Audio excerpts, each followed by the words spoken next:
Greetings everyone and welcome back to Frostgrave and of course to Going Medieval. We're in the last episode, many moons ago at this point. We dealt with definitely the most damaging attack that we've had. The ruins of our gatehouse. Well, I say ruins, it's still mostly in working order, it's just it's got a little bit of damage here and there. Mostly superficial, but some of it functional. We don't have as much defenses up here. I'm not even sure they can get up there easily at this point, but nevertheless, Frostgrave has seen better days. But to address the elephant in the room, a couple of you have been asking in the more recent Backpack Hero videos, where is Going Medieval? I had all of my kind of seasonal visits, if you will, kind of shifted into November because of everyone's schedules. I had people coming to visit me, I was going away here and there, and so things like Going Medieval, which takes several hours to record and make a single video, that kind of went on the back burner in order to focus on things that I could just record and then upload with a minimal amount of extra time per episode, if that makes sense. So things like Backpack Hero. But now all of the visits are out of the way, we can get back to the regularly scheduled Going Medieval. Now, let's take a moment to properly cover what has gone on. Let's get rid of the ruse. Right now, we've got I know to Soup and Dakota. They've got fairly middling wounds, honestly. They should be fine pretty soon, especially I know to Soup. Dakota has a bruised leg. It has been treated, though. It's a moderate bruise. And we've also got Rysel, I believe, yes. Rysel took a bit more of a walloping in the last fight. They've got a seriously bruised nose. Bruised, not broken, though, which I imagine is much to Rysel's relief there, because a broken nose, really not a fun thing to go through, as it happens. We've got Melody Rose out here already starting to patch some things up. There's going to be a lot of repairing going on, and unfortunately, Rysel is, if I recall, now I'm having to plumb the depths of my knowledge here, I believe Rysel was our primary constructor. Yes, Rysel is our primary constructor. Melody Rose is secondary, though, so that's probably why Melody Rose is getting to that, and is primary mining. So as long as we don't give any mining tasks, or at least any new ones, Melody Rose should focus on trying to put things back where they should be. And I think I'm going to let Melody Rose carry on with that. Now, let's have a quick gander at the village itself. Where are we? We currently have 2 sheep. They're not a breeding pair. I believe they're both female sheep. Yes, they are. Yep. And we've got a bull. That is our livestock. We've also, of course, got some pets. We've got, I believe, Ala Cramps, the doggo. Let me just double check that I'm getting the names right. Yes, Ala Cramps, the dog. We don't have any cats. Now, it has been pointed out that our cats are probably suffering due to exposure. So I really do need to find a more robust solution for taking care of our pets. That is going to grate against me until we find some sort of workable system. But Alacramps is well trained and will be out and about gathering things here and there. And one of the big things that we need to do, obviously after any big raid, is get the pies back up and running. These seem to be very, very attractive targets for our enemies. One can imagine why, I suppose. Perhaps they are evidence to the folly of attacking us, and so they just want to remove this immediately, or perhaps they know that one too many of their friends have met their end on one of the pyres. Well, I mean, one would assume they met their end via an arrow or a knife, or a spear. I'm hoping that we're not burning still alive people. That is a different. Even if they did attack us, that's a little bit far. I'm gonna be honest. I wouldn't be okay with that. I mean, maybe if they killed one of our pets, then it's like, well, you brought this on yourself. Frankly, burning's too good for you. But if they're just showing up to try and steal our stuff, then burning them alive, I feel that is maybe just an edge too dramatic, frankly. Nevertheless, the town itself is, well, it's seen better days in some ways, but considering we just dealt with a bunch of trebuchets for the first time, I'm not actually dissatisfied with the damage. Largely, it was damage to the defensive structures, and even then, not really significant damage. Like, the gatehouse still functions pretty well as a gatehouse. This corner, though, that one took a bit of a pounding. And that is something that we're going to have to think about moving forward. Up to now, a wooden palisade has been enough, like a Mott and Bailey kind of fortification.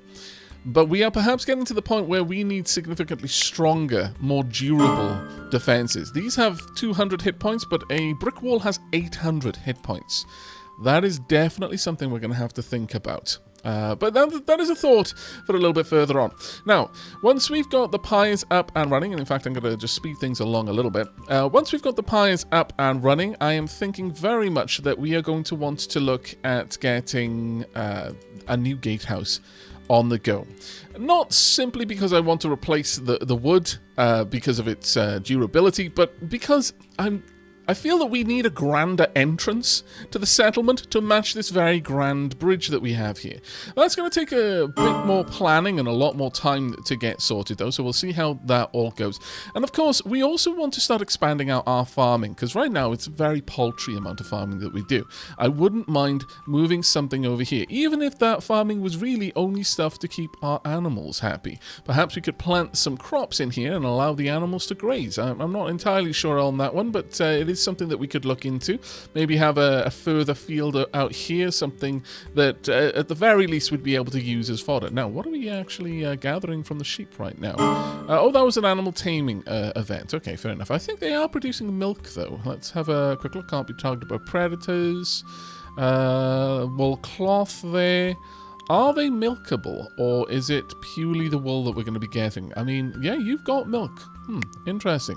How old are you? Because you only have wool cloth. You have milk, though I'm not aware of whether they have to have had a lamb first before they'll start producing milk. I mean, obviously that would kind of make sense in real life, but nevertheless, the difference here, you're young, whereas you're possibly mature. Yes, that's okay. That might be the difference. Either way, things look okay. Now, we've got a lot of cleaning up to do, and as usual, I'm going to let peeps get to work with that, and whilst they're working on that, I'll also be repairing the fortifications. I shall bring you back to, hopefully, everyone in the settlement being tip-top health and no longer having to coalesce. Is Rysel still coalescing? Yeah, full hit points, but I should imagine that the seriousness of the bruised nose is going to keep them taking bed rest for now. Though, on that note, right before we pop a little time skipping here, I think it may be time for us to get infirmary beds. This might be very nice. A cot where the infirm and injured may rest, and, if prayers are answered, heal. I mean, is this different from a regular bed? I don't know, but I think, given how long it's taking Rysel to get back on their feet, it might be something for us to invest in.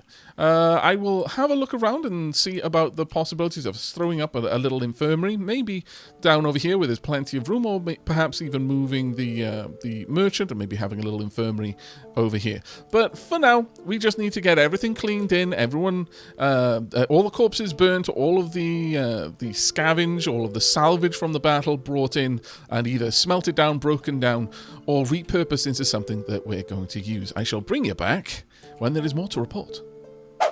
Okay, winter has arrived, and along with it a cold snap. Severe frost turned the ground to iron, ruining planted crops.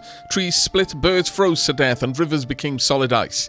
It was vital for the settlers to dress warmly and to heat Frostgrave sleeping quarters to evade the deathly kiss of cold. Rightio, well, now the winter is properly here, the first thing we're going to do is we're going to put the intensity up to high, and realistically that should probably be something we do anyway, but with a cold snap coming, even more important. So there we go. All of the braziers are now set to high. All of the windows are already cold. But it mentioned rivers, and that's a good segue into, yes, there is now water in Going Medieval. No, you don't see any here, and there is a reason for that. It only affects new maps. Now, I am not aware of any way that I can introduce it to a map that is already running, but perhaps someone has found a way. If you know of any way for us to introduce water into the game, then I would very much like to bring that into Frostgrave's map. But if Frostgrave is always to have just a dry riverbed, well, that's absolutely fine as well. It gives us something for another playthrough to experiment with. But for those who are interested, yes, there is water, and yes, you can use water mechanics. You can create waterfalls, you can flood areas, you can even use water as a trap and specifically flood a very, very intentional area to kill enemy raiders who happen to be trapped in said area, possibly by your hand. Not only that, but you can also fish. But all settlers can swim, and as a consequence of their willingness to go into water, all settlers can also drown themselves. So, you know, it both gives and takes away depending on the situation. But unfortunately, we are not going to see any of that in Frostgrave right now. It is currently the first day of winter, though, coming up to 2 p.m. Is Rysel up and about for real, though? Let's have a look. Bruce Nose is now a minor concern, so I think Rysel is now actually out and about and is going to be rejoining the workforce. And this is absolutely important news. It's fantastically important news because Melody Rose, bless them, they have done an awful lot of work on repairing the settlement, but they're not the best person for doing it. So Melody Rose has actually gained a little bit of skill with construction. They are quite they're quite interested in the profession. But now that Rysel is up and about, we should see a lot more progress going on and getting things all sorted. For those of you who are curious about our food stockpile, because it's saying up there the food stocks are low, we actually do have 56 meals, 36 roasted meats, 15 lavish meals, and 5 junket. We've got a decent amount of raw materials. We've got, well, 1 red currant, 2 cabbages, 2 beets, and 86 cuts of meat, and easy access to plenty more. In fact, we've got a deer carcass down here. We still have the ice blocks that we've been buying, and an absolute deluge of seeds, but we do want to get our farming operations expanded. I would like to see this full of food come winter. This is not enough. We still rely too heavily on hunting for our food, I think. And through winter, that hunting becomes less and less reliable. So it's something I would very much like to improve on. Now, I'm currently waiting for the merchant store to be moved, the pyres to be built, and then we're going to be working on setting up a dedicated infirmary, so future wounds are healed that much faster. But for now, still a bit of time to take on getting everything sorted. And on the second day of winter, all repairs are finally complete, and the pyres are ready. Now, I've got them emergency harvesting anything that can be harvested out in the fields. They're also told no longer to sow anything, especially whilst we've got a cold snap, but generally through winter anyway. They should be able to take care of this. We'll get a little bit extra for what we wanted, but unfortunately, neither the barley or the flax were actually in a position ready for them to be harvested, so we have lost those fields, unfortunately. But we are getting the remainder of the tree area all set up, though trees continually sprout outside of the agreed upon pattern, and that is going to keep happening for as long as we have actual trees growing there. They will continue to seed nearby, and so I'm going to have to continue to go in and just clean up the area where I can, just to make sure that they don't get stunted. I did see a couple of others around here as well. Let's get rid of those. There we go. That should take care of that. But we have cleared out a space over here ready for us to have a look at setting up an infirmary. Now, for an infirmary, we're obviously going to want it to be quite warm. But let's go ahead and build this one out of, well, do we want limestone or do we want brick this time? I kind of like the brick feeling. Sorry, the just a kind of stone wall rather than brick wall. Kind of like a dry stone effect. So let's go something along those lines. Let's bring that out to about here. Now, inside we're obviously going to want the hospital bed. So let's pop these down. I think we should be able to, we could have 4 if we really wanted to, but I'm thinking that 3 is a better option. That gives us some room to place doors and windows, and of course the extremely important braziers. As for the door, I think a regular wooden door should be plenty for us there.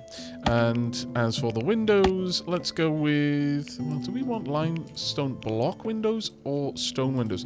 Would they look a little bit too out of place? I think they'd look out of place if I used anything else. Also, just notice that those are unfortunately open. No wonder that room is not keeping its heat in. I've been wondering about that, and I just was putting it down to the space that was trying to be heated, but I was thinking, well, I mean, you know, no one's using the forge. I probably accounted for that to be part of the heating, but no, now I can see the light shining through the open windows. My lord. But we do want this one to be a window as well over here, and I guess we're going to go with the same type of window. So this one right there, let's pop that one in. There we go. Now that gives me, I guess, 2 spots that I could have a brazier. In fact, I could have them just opposite one another here. I'm not against that. As that will allow me to put some other decorations over there. Perhaps we could even put in a chair. I'm not really sure there's much reason to, but I like the idea of popping in a chair just for someone to come by and check out and make sure that their friends are doing okay. Let's pop that one in there. As for the braziers, though, we're going to want, let's see, what kind of braziers would we like? We could go with the iron braziers. We've got plenty of iron, and it's quite a fancy look. Well, we might see...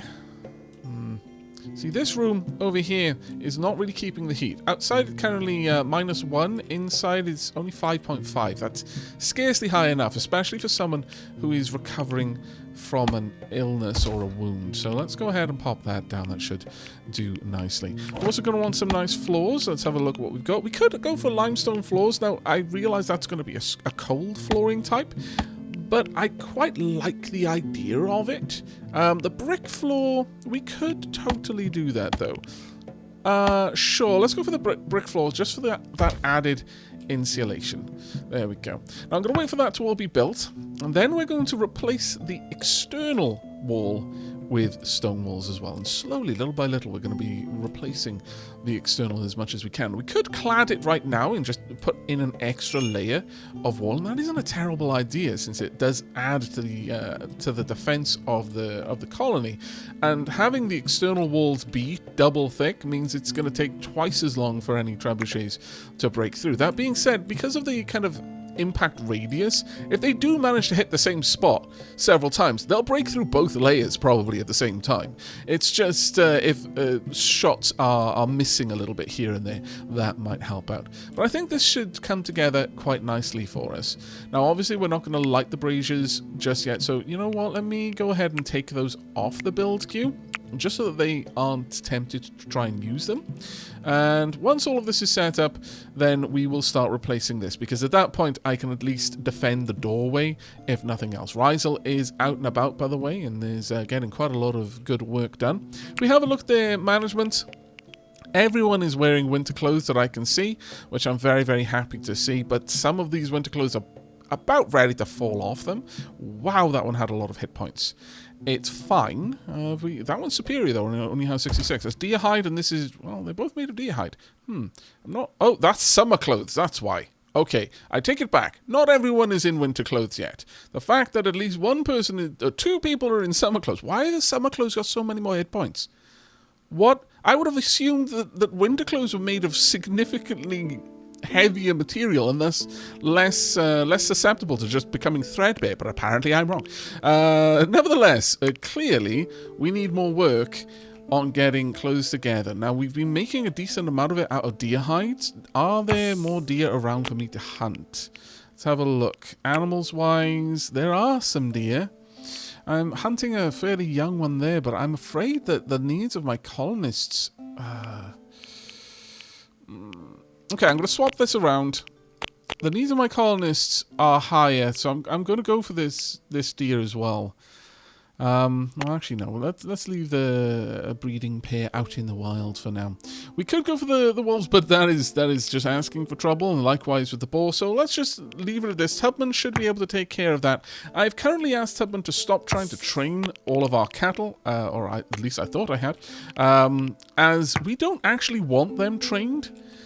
If they become trained, then they're allowed to move through gates as they wish. And that isn't quite where we want them to be.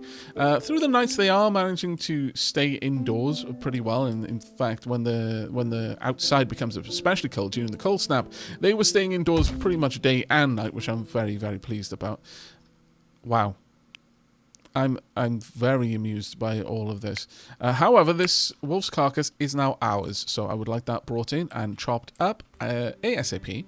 And to that end, I'm thinking I might go ahead and see if I can't just give them a little bit more of a push in that direction. Let's see, where's the butchering block? Let's have a look at you. Can I give you... Well, you're pretty much set up to do it forever, so... You'll do it as wanted, I guess. Let's have a look. No enemy corpse, no settle corpses, but other than that, pretty much everyone at Watervole, Mallard, well, these are new. We won't be seeing any of them, sadly, but I'll tick them anyway, just in case. But nevertheless, we should take care of the wolf's carcass ASAP. As soon as someone with the cookery job comes along to do that, let's have a look at that one. Cooking, that's going to be Dakota. Dakota is, and actually Soundsphere, because we've got cooks for both day and night. Just to recap, I do have a day and a night shift. So we've got day watch and night watch.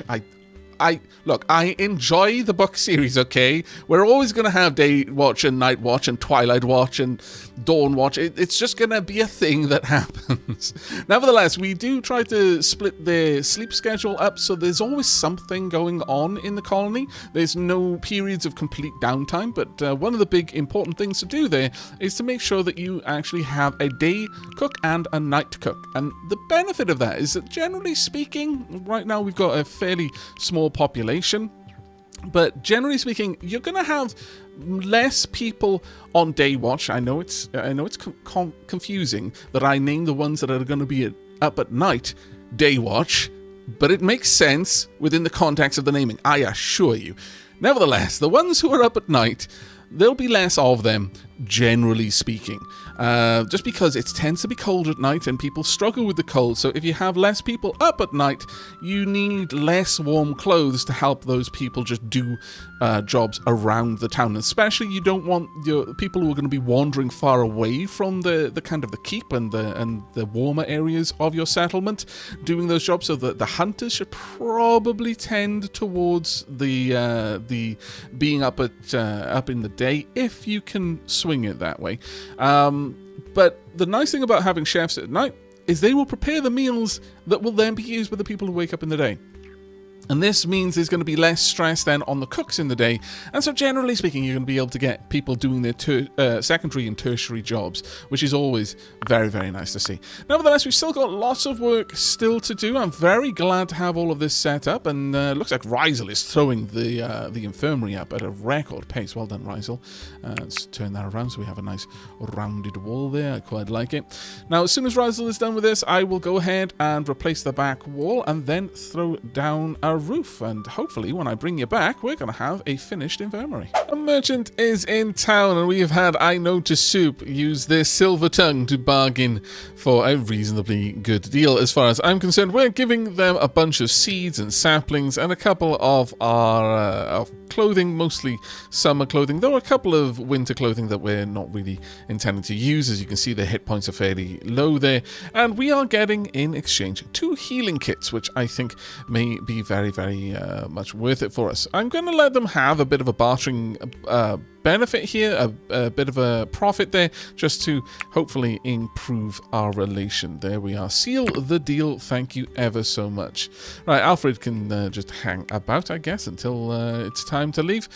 We have been slowly making ourselves more winter clothes, and have, as a consequence, been switching people out to quality winter clothes. This is one of my own setups here, so if we have a look in there, it's good to flawless quality, 60% to 100% hit points, and only winter clothing. We'll probably set something similar up for our summer clothing in the future, but that's not a huge priority for me right now. As you can see, we've also moved all of the bars and bricks out here, because there's really no reason for me to be storing them down here. They're just taking up room in our fairly limited storage space, which I would rather have for other things which will deteriorate in the inclement weather, or just being left on the ground, which bars of iron and silver don't tend to do, though one would argue that they probably rust, especially in regards to iron, and the silver would tarnish, but apparently that is not something that we need to worry about right now. As far as the work on the infirmary goes, we have, for all intents and purposes, a functional infirmary. It has a couple more blocks of flooring that we need to get set up, but that is happening fairly slowly at the moment. Now, we have burnt up all of the bodies, so everything outside is nice and clear now, but to make this a proper infirmary, we are going to require a medicine shelf, or rather 2 medicine shelves, not things that we have yet to discover. So I think it is time for us to start looking at things like furniture too. Furniture 2 will come with the candle sconce. It's a wooden light fixture, and then onto furniture 3. I'm not sure if this is how we get hold of the medicine shelf, but it's how we get all of the other shelving items. That, in fact, most of those came through decorative structures, which I guess we could go for right now and grab the decorative trophy rack and the trophy itself, which might not be a bad move. But to get furniture, we are going to need books. We currently only have Chronicles, but it is finally time for us to start thinking of upgrading our research setup. So I think that's what we're going to do. I'm going to go ahead and I'm going to deconstruct this, and we're going to build the next tier of research building over here. Let me just check that I can actually do that, though, before I tear that down, I suppose. We've got the basic research table. Do we have an advanced one? Oh, we do not. Well, let me have a look. How does one make that, then? We've got cartography down here as well. We can go for a cartography table. There we go, research 2. This will give us the research table. Looking at that, yeah, sure, that will be a decent enough place to park. We'll go ahead and we'll activate that one. There we are. Hopefully we can get that all done. Where's Rizel at the moment? Is Rizel out and about nearby? Rizel is going over here, actually. It looks like Rizel is, in fact, heading straight over here to deconstruct. Oh, well done, Rizel. I was about to prioritize that, but of course I didn't need to because Rizel is on the job. Now then, let's get our new research table. Now, this one is a bit of a chonky one, but we will just pop it in there. It still takes up more or less the same room. These only take up 1 by 2, effectively. This takes up, well, sorry, 1 by 3, I mean to say. This one takes up 2 by 3, technically, but not really. The person using it will stand there, and we've got a big bookshelf over there as well. So this will be quite nice, but once that's set up, we're going to need to tell them how many items to produce. Right now, probably going to aim for something modest, like 30. We're definitely not going to go up to the 50 for the Chronicles, because textbooks take a long time, and I like to not give our people lots of research jobs to do. In fact, sometimes we will sit on research points for quite a long time, largely because it allows us to take care of other tasks. Now, can I actually select that, or am I stuck looking at... apparently I'm stuck looking at roofs for some unknown reason. There we go. Right, so let's get this on the go. We want to produce until we have... Let's go for 30. There we are. Now, do we need anything, any resource? No, it's just time, much like the regular Chronicles, so that's fine, I suppose. How are we doing with regards to our winter clothes? Not too bad. One of the things I do miss from games like RimWorld is the ability to not just tell them what to make something out of, but to tell them what would be considered a success versus a failure. For example, right now I really want them to break down anything that's less than fine. So I don't even want them to consider that they have made winter clothes.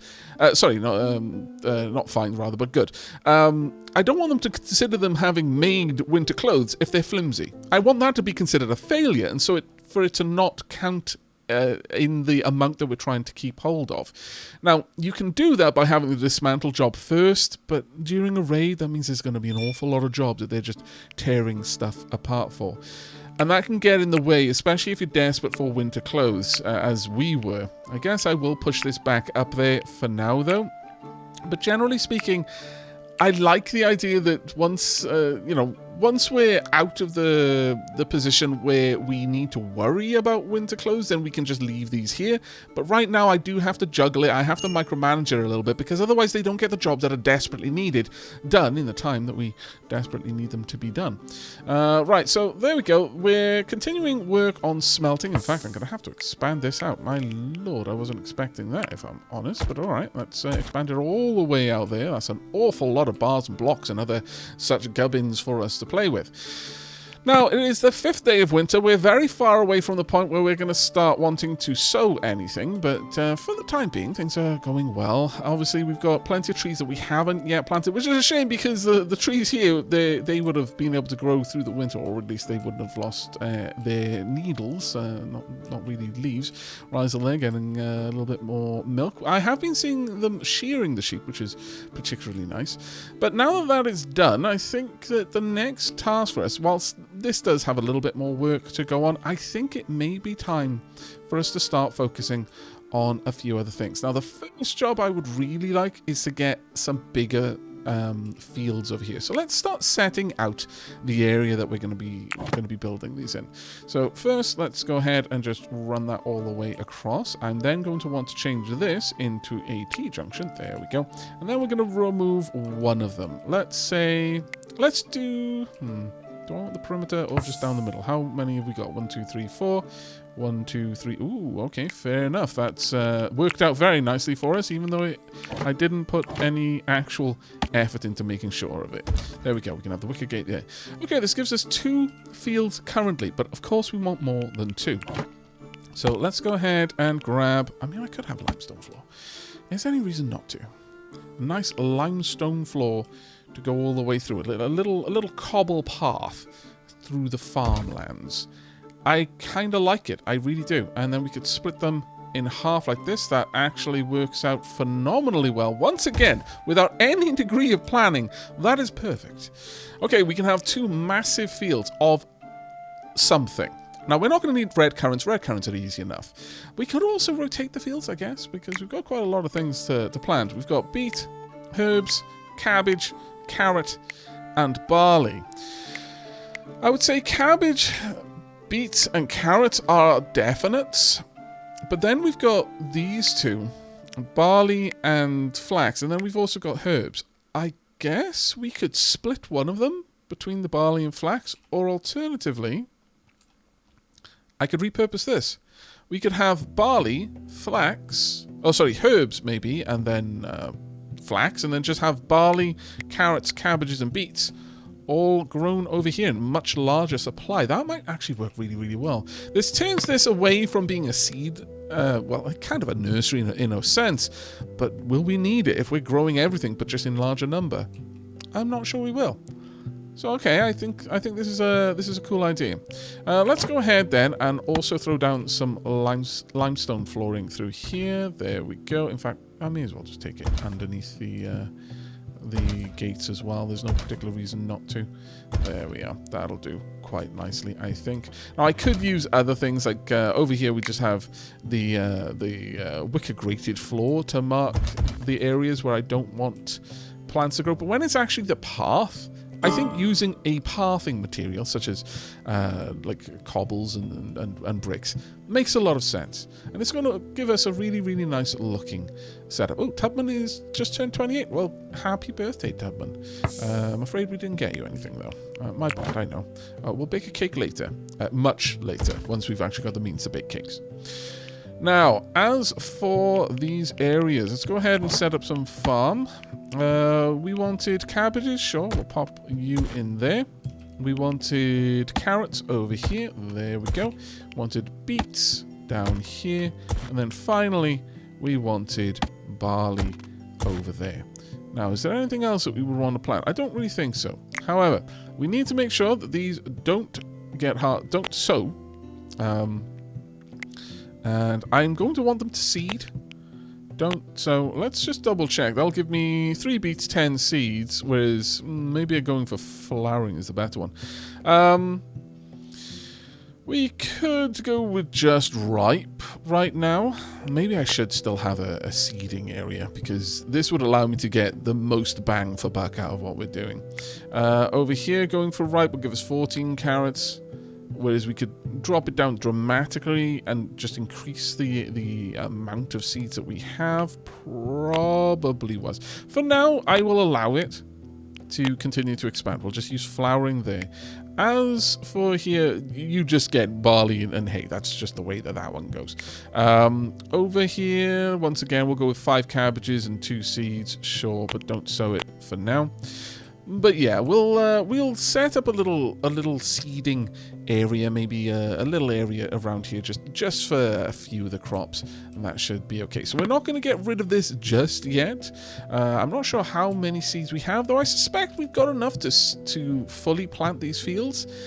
But it doesn't give us a lot of protection. If we're not generating more seeds than we're putting in, we don't really have protection against things such as cold snaps and the likes, which might take out an entire harvest. Well, in winter it's not as much of a concern because we're not really relying on it in winter, but still, we want a way of continually growing the amount of seeds we have. So something like this set up down here might not be a bad idea.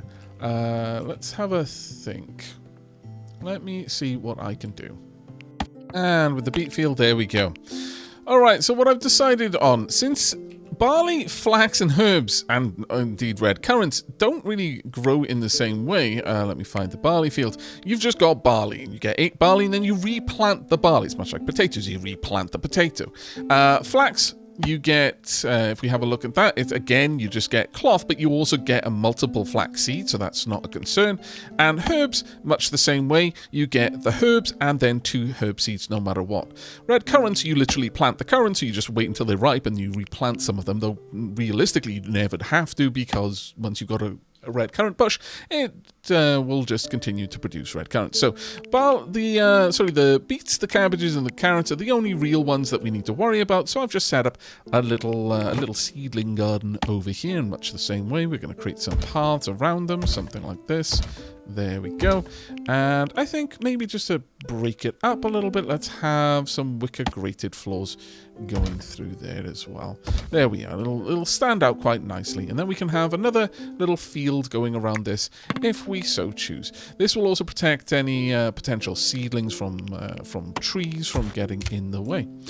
We will put a fence around it, but I'm not going to worry about that one too much right now. So that is going to allow us to change these up. These will become flax and then herbs over here. So let's go ahead and take care of that. Is this the flax field? It is indeed. Well, that one is very easy for us to work on then. And we'll change this one over to herbs. There we go. Get rid of these. Goodbye to you, and indeed goodbye to you. Right, we need to expand this out. So let's expand that. Wrong button, it seems. Let's click on you. There we are. And then expand this all the way out. And then the same over here, expand this one out. And then once the snows have stopped, once it's time for us to start sowing again, we'll have 3 decent fields over there. These 4 decent fields here. And then, of course, all of these then set up for generating seeds. And that should take us forward quite nicely, I think. It's currently the 6th day of winter, so we're about halfway through the season. It is 8 in the morning. It is a pretty chilly 7.9 degrees outside, but in most of the internal spaces it is at least positive, but the living quarters and the bedrooms are much, much warmer. Let's check out what the infirmary is. Oh, well, we haven't actually set up the infirmary. Never mind, the infirmary is bloody cold, no doubt. The shrines, though, 11 degrees in the Oak Brethren shrine, and in the Restitutionist, 10 degrees, so nothing too bad there. All things said and done, I'm pretty happy with where things are. Okay, we're going to let a little bit more time pass as people get some things built and just cleared away. Hopefully we will have all of the clothing that we're going to need in the very, very near future. And then we can start thinking about laying down the foundations for what we're going to be building over here, the new gatehouse. I will see you when there is something new to report. Okay, it is the 7th of winter, coming up almost to midnight, so it's about to be the 8th of winter, and things are quieting down in the colony. There is not much left for our workers to do in terms of clearing things up, so now is a good time for us to start thinking about new projects. However, Beatrice did recently have a birthday while you were gone, and has gained the green thumb perk, which now means that they've got extra skill in botany, and they have a better harvest amount and a chance, much less chance that harvesting will fail. This is definitely something that we want to look into. Currently, Soundsphere is our only other botanist, and is much the same way, has the green thumb perk, or at least they have that as a high priority. I am going to go ahead and give Beatram this as well. They are actually interested in this particular skill set, so that makes a lot of sense to me. I don't think that's going to be too much of a problem there, though that does raise the question. I've not really set people up with skills based on what they're good at. Oh, wow. sounds sweet. You're a cannibal. I forgot about that. But I really should have a quick look. You're cold hardy. Apple fumble seems impervious to the cold. That's actually really quite nice to hear. Maybe oh, that is very good that you are actually set up as a hunter, because that's a great job for someone who doesn't mind the cold. I'm going to have to bear that in mind. Are you actually sleeping in the day, or ooh, you are sleeping? Yeah, you're sleeping in the day. That's good. So you'll be up at night because the cold doesn't seem to bother you. I didn't really think about that, but I'm very glad for it. It looks like Beatram, yeah, you've got the green thumb, you've got chilly, so you really dislike the cold, so maybe not having you up at night would be a wise move. Given your current job focus is largely research, I'm not going to worry about where you are, so I'm going to have you sleep through the night. I really should have paid closer attention to all of this in the past. You're also a punch drunk. Fair enough. I don't think that's going to affect anything. You're a chill. Takota is a chill, mean and surly, barely even civil. And you're also a gobbler. The only way to preserve food is to eat it quickly. Nothing that we need to worry about with regards to your jobs. I know to soup is a bit moribund, so they're not particularly quick to heal. I know to soup, though, interestingly, is now at 18 smithing and is getting closer and closer to that glorious 20 that we need to be able to make mechanical parts. Melody Rose is a legume. You're robust, appears unassailable.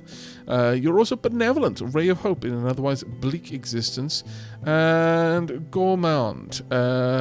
You are everyone's favourite cook with endless culinary skill that tantalises the taste buds. Consumption duration -15, appetite +5, culinary +5. Not really something. I mean, you are. Oh, actually, sorry, I was looking in the wrong place. You're not a cook, interestingly enough, because you really just don't have the skill for it, despite having culinary +5. But you do like to eat. You are already more or less where you need to be, I think, in terms of jobs. Speechcraft is very, very nice, but we don't really have a job for speechcraft. Rysel down here. Your chance to tame animals and to train animals is quite high. So really, I do want you to be focusing on this. I'm going to put you up at 2 for this one. You're going to have a high priority on this job. So you will do that before you will do stewarding, which is previously... I mean, you would have already done this as a fairly high priority anyway, but we're just bumping that up by 1 job priority. In terms of construction, though, that's where your true passions lie, so I'm happy for you to continue focusing on that. But, I mean, I could push it a little bit further. Maybe once we get more animals, we'll have to keep Rysel in consideration for that. Soundsphere is already where they need to be. Tubman, again, you're quite focused on animal care. You are ruthless, and you're also erudite. I mean, this one doesn't really give us a focus. It just means you'll get... It's not that you're better at research. You do have +5 to intellectual, but that's a flat +5. But you do gain experience faster as well, which is actually quite nice. But I think everyone else is more or less where they needed to be. But it's sometimes good to just go through and have a quick peek at what people are set up to do. Now then, as for our project, we're really just going to be laying down the foundation, or rather the plan here, before the next episode, which is where we're going to be working on it. Now, I want 2 gate towers. The towers are going to be fairly large, though. They're going to be as large as this, so a 3x3 internal space, which means that we need a 5x5 tower. However, I want it to have a wider base. And I don't just want it to be 1 wider. Maybe. I'm not entirely sold on that just yet. So we're either speaking a 7x7 or even a 9x9 base. Let's have a look at how much room that would take over here, just by laying some things out. If I were to lay down the 5x5, we would be talking this. The 7x7 would have to start... And I want the 5x5 to be aligned with the wall over here. So that would be fine. So something like that. But the 7x7 would be here, or the 9x9 would be there. That is an enormous shape to have at the foot of this, and it'll only leave a 2 wide path. So no, I think it has to be a 7x7 down the bottom. Okay, it'll all make sense when we get to it. But for now, this will be the 5x5 portion. So we need to mark out a 7x7 with this as the center point. So there we go. So we're going to want 1, 2, 3 in that direction, 1, 2, 3 in this direction, and we should be good. So 1, 2, 3, 4, 5, 6, 7. There we are. And then we'll just tuck that one in there. We want to prepare these foundations early. Though the foundations themselves needn't be filled in. In fact, I'm actually okay with just putting soil over there if I could. Do I have the means to do that? I do. Marvelous. I'm okay with filling this internal space in, but I want it to be clad in actual stone. So with that in mind, I now know where I'm going to be placing this one as well. Something out like this. And 1, 2, 3, 4, 5, 6, and then a 7th one right there. That should all line up if I'm not mistaken. Yep, that looks good. So we're then going to want some soil filling in this gap. So let's bring that out. We're also going to want to take, I guess we're going to want to take both of these away so that I can get in there and actually place down the foundations. Now, I'm not going to want this floor placed over here. So let's get rid of all of that. There we go. Take that away. But we are going to want the 3x3 space in here. We're going to want room for a ladder down as well, but this is going to be the initial work. Once that's done, we're also going to want to start carving out an internal space back here. In fact, we may as well start doing that right now. Let's bring this up just a little bit so I can look at the right level. There we are. We're going to want to take this in. I'm thinking, well, that would be the internal space there. We want it at least as far back as this, probably a little bit further besides, and we'll have a nice stairs going up. I am thinking very far ahead with this one. We are going to be creating quite an interesting entrance to our castle. We're going to have people entering underneath the bridge. A little bit unorthodox, yes, and also has people removed from our ability to shoot them from on high. But I've already come up with a plan for that as well. Trust me, this is going to be very, very interesting and ideally extremely heavily fortified entrance to the keep. We'll see how all of this plays out, but I've just laid down quite a lot of work, so let's allow people to start getting to that, hopefully. I've also expanded out our trap systems, though these aren't really there for catching raiders. These are there for catching wildlife. We are setting up a couple of trap fences because I noticed we're getting a decent amount of our food from dead wolves that are just wandering over these spike traps, and I'm happy to improve that situation and get more kills that way if we can. The best place to put a trap fence is, of course, across a choke point like this. These ones will never get upgraded to actual traps. Right now, we're just using the wooden traps to block off these areas, and I'm happy to keep going with that. But outside of our gatehouse here, or indeed down there, if we can get this built nice and fast, we will be using mechanical traps just as soon as they are available to me. Where is that? No, I thought for a second that was a bear. No, panic averted. We could have a little bit more of a trap fence over here as well. Might as well use up those sticks while I've got them. There we go, all the way down. Now this one's actually a very wide part of the bank of this the dried out river. Not the best place to put that really when you think about it, but oh well. Please tell me no one's stuck inside. No one is stuck inside. Hooray! Never trust them. They will get stuck as quickly and as often as they can. This one also needs to be built out right there. There we go. And it looks like Dakota's really the one digging through. Nice. Right, we've got a merchant caravan. All right, well, I'll wait for you to get over here. We're coming up to midday on the 8th day. We've only got 4 more days of winter, and the temperature outside should start to climb upwards fairly soon. So I'm hopeful that we're going to be able to start planting our fields again in the very, very near future. How's I Know to Soup doing over here? What are you currently working on? You are presently working on building some more swords. If we're lucky, this is going to be a trader who wants to buy swords. But did you just get a level up? Let's have a look. No, unfortunately, you're still working on that smithing skill. It's, you know, it's a process, really. Oh, they're already here. Okay, let's have a look at what you put up. Ooh, yes. This may well be the person that we want to talk to. Now, in terms of speechcraft, we've got I Know to Soup with 18 and Melody Rose only with 17. Does this improve any other way? Let's have a look. Positive social interaction chance plus 20. Positive social interaction plus 35. I don't know if that'll affect a barter, but we'll still go with Melody Rose. let's get you over here, sweet talking this trader, Melody Rose. Of course, you can do it from behind the trading store, sure. Right, give me a few seconds to look at what we've got. Okay, well, despite having weapons out on the counter in front, sadly it looks like this trader isn't looking to purchase weapons or sell them even, interestingly. But I've seen several cartographers now moving past, so let me just make sure I am buying the cartography table. Yes, I am, in fact, buying the cartography table. I've seen several merchants bring a cartography table with them. And I think it's time that we pick one up. You can get this through research, but if I don't have to spend research points on it, I'm happy to avoid it. We are selling a decent amount of our preserved food and a lot of our vinegar, as well as 3 wide hats, which we're not going to need to wear for quite some time. I think this should be fine. We're actually managing to grab this at a little bit cheekily. We're going to get 225 gold's worth of gear for 224 gold. Hopefully they'll accept it.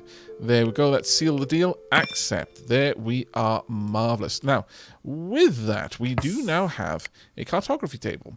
Let's go ahead and install this. Now, where am I going to install it, and what does it actually do? These are very important questions, and I don't have an answer for it just yet. It takes a lot of room. Well, I hadn't really planned for that, I'm going to be honest. It looks like we might need to throw together a little area just so that we can get the cartography table placed down. Alternatively, maybe I could place it outside. I very much doubt it, though. I could perhaps just pop it up back here. Let's have a look at what will happen if we just place the cartography table along here. Let's pop that in. It may tell me that I need a specific room for it, and if that's the case, well, that's fine. We'll just have to sort that out. But let's see if we can't get this made ASAP. Who is going to be on that? Rizel is on the job, I should imagine, heading back to construct.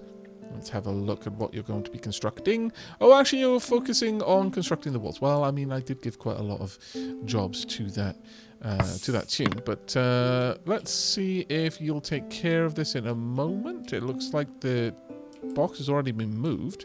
Where is Rizel right now? Rizel is on their way into camp. You're going to enjoy some entertainment. Oh, no, never mind. Apple Fumble has got it. Please don't fail Apple Fumble, because if you do, I don't have the means of building one of these again. Okay, you unlocked the region map. Marvelous. Let's go and have a look. Okay, region. You can see what factions and faction settlements are in your region. Form a caravan and send your settlers to trade with other settlements by selecting a settlement and clicking the Send Caravan button. Alignment. Alignment determines whether a faction is friendly, neutral, or hostile towards your settlement. Hostile factions will initiate raids on your settlement, while friendly and neutral factions will send merchants your way from time to time. Okay, there are a lot of factions.